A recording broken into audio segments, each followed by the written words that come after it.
In this video, we learn about the circle theorems that you need to know for National 5 maths. So there's basically four main theorems you need to know about. The first one is the isosceles triangles theorem. And it states that if you've got a circle and then you draw a triangle inside the circle, starting from the center, so something like this, then that would always be an isosceles triangle.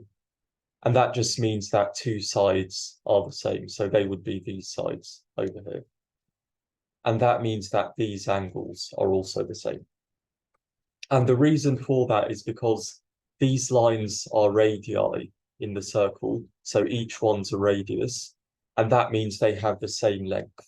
So this side of the triangle is the same as this side of the triangle. So if I just draw another triangle from the center, so let's say this triangle over here,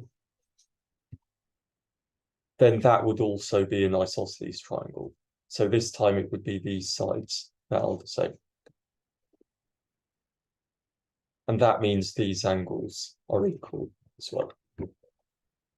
So that's the isosceles triangles theorem. So I'll just write that here. So isosceles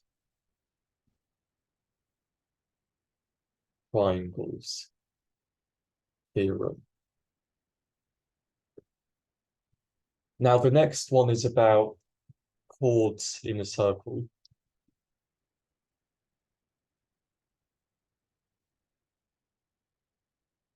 And a chord is simply just a line that isn't the diameter.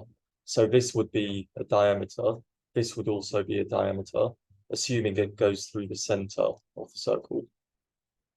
And then something like this would be a chord. This would be another example of a chord. So this theorem is about lines that are perpendicular to a chord. And it states that if you draw a line from the center that's perpendicular to the chord, so it meets it at 90 degrees,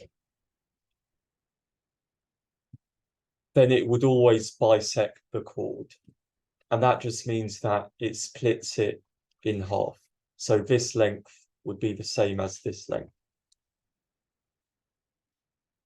So let's just draw another example. So this is another chord.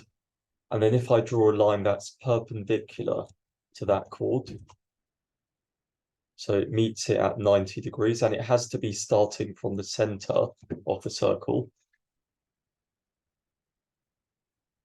then these lengths would be equal. So this length is the same as this length over here.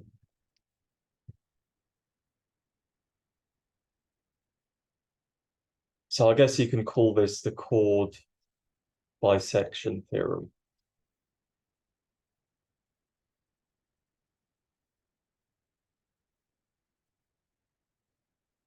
Okay, the next one is about radiuses and tangents.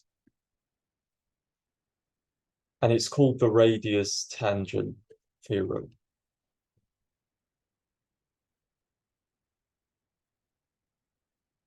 And it states that if you've got a tangent to a circle,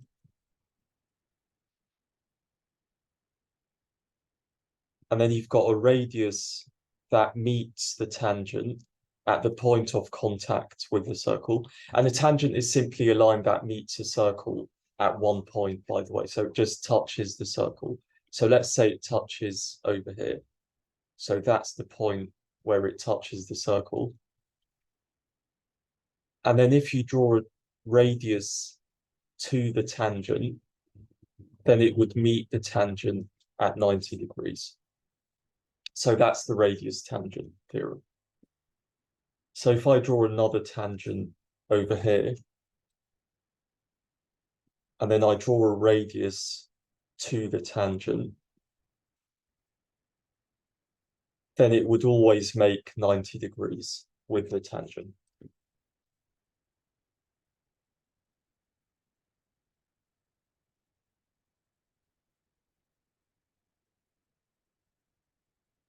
And then the last theorem is called Thales's theorem. And it's named after a Greek mathematician. That's why the name's a bit weird. And it states that if you have an angle inside a semicircle, then it would always be a 90-degree angle.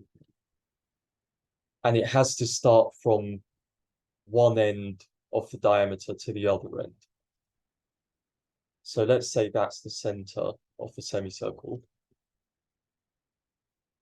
And then we draw an angle from one end to the other of the diameter.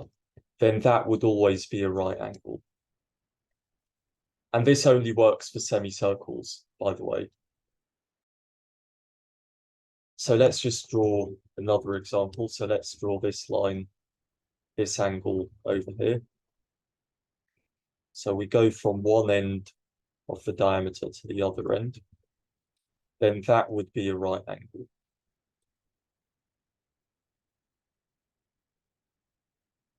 And there you have it. Those are the four theorems, the four circle theorems that you need to know for National 5 maths.